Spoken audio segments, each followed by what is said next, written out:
या वर्षापासून गुढी उभारायची का नाही, हा व्हिडिओ पाहिल्यानंतर तुम्ही ते ठरवा।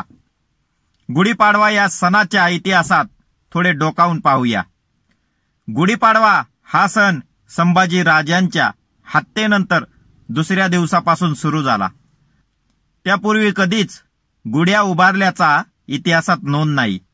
शिवरायांच्या गूढ मृत्यूच्या बातमीची संभाजीराजांनी शहानिशा केल्यावर त्याला जबाबदार असलेले 3 ब्राह्मण मोरोपंत पिंगळे, अनाजी दत्तो, राहू सोमनाथ यांना हत्तीच्या पायाखाली दिले।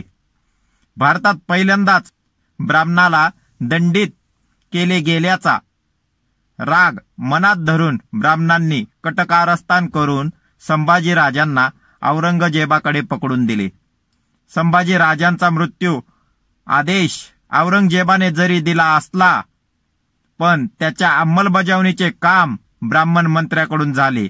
म्हणून ब्राह्मणांनी मनुस्मृतीनुसार डोळे फोडणे, कानात शिसे ओतणे, जीभ कापणे यासारख्या अनेक शिक्षा फरमावल्या। अशा प्रकारच्या शिक्षा मुस्लिमांच्या कोणत्याही धर्मग्रंथात नाही, हे लक्षात घेणे अत्यंत गरजेचे आहे। संभाजीराजांना हाल हाल करून मारल्याने ब्राह्मण इतके आनंदित झाले की त्यांनी हत्तीवरून साखर वाटली। त्यानंतर संभाजी महाराजांचे शीर भाल्याच्या टोकावर घेऊन परिसरात फिरवले।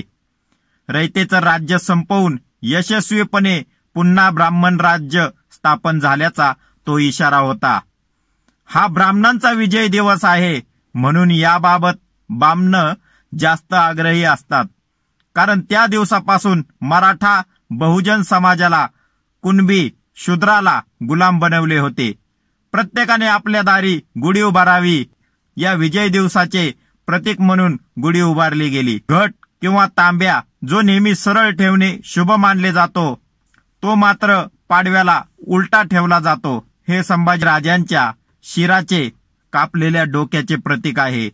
गुढी बांबूपासून बनवले जाते। धर्मशास्त्रात बांबूचा वापर प्रेतासाठी करतात। कोरे कापड आणि लिंबाची पाने हे देखील प्रेतासाठी वापरले जाते। मग या गोष्टी शुभ कशा? तर गुढी हे ब्राह्मणांच्या विजयाचे प्रतीक आहे। गुढीपाडवा हा फक्त महाराष्ट्रात साजरा केला जातो, महाराष्ट्राबाहेर कुठेही साजरा केला जात नाही। आपल्याला सांगितलं जातं, रावणाच्या पाडावानंतर रामाने अयोध्या येथे प्रवेश केला, तेव्हा लोकांनी गुढ्या उभारून स्वागत केले।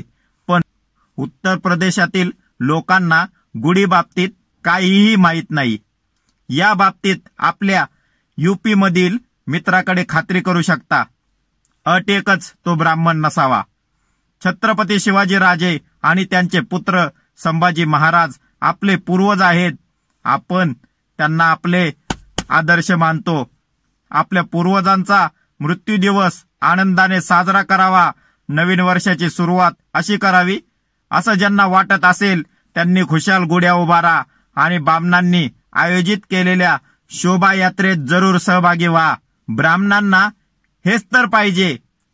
दगडात देव नसताना देव दाखवून त्याला बहुजन समाजाला त्या ठिकाणी नतमस्तक करणे, पाखंडीपणा करून बहुजन समाजाची लुबाडणूक करणे आणि बहुजन समाजाला हिंदू म्हणून गुलाम बनवणे हीच त्यांची पद्धत इतिहासापासून आतापर्यंत चालत आलेली आहे।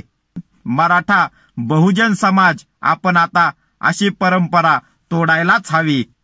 आजपर्यंत अशा गोष्टी आपल्याला माहीत नव्हत्या, इथपर्यंत ठीक आहे। या माहीत होत असतील तर आपण डोळे उघडलेच पाहिजेत आणि अशा परंपरा बंद केल्याच पाहिजेत।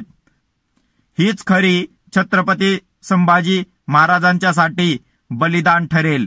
प्रख्यात इतिहासकार नितीन बानगुडे पाटील सातारा यांच्या लेखणीतून खरा इतिहास मराठा बहुजन समाजाच्या लोकांपर्यंत पोहोचवण्यासाठी जास्तीत जास्त पुढे पाठवा। विचार करा, काही अनिष्ट रूढी प्रथा खरोखरच बंद केल्या पाहिजेत। आवडल्यास चॅनलला सबस्क्राईब करा। जय शिवराय, जय भीम, जय शंभूराजे।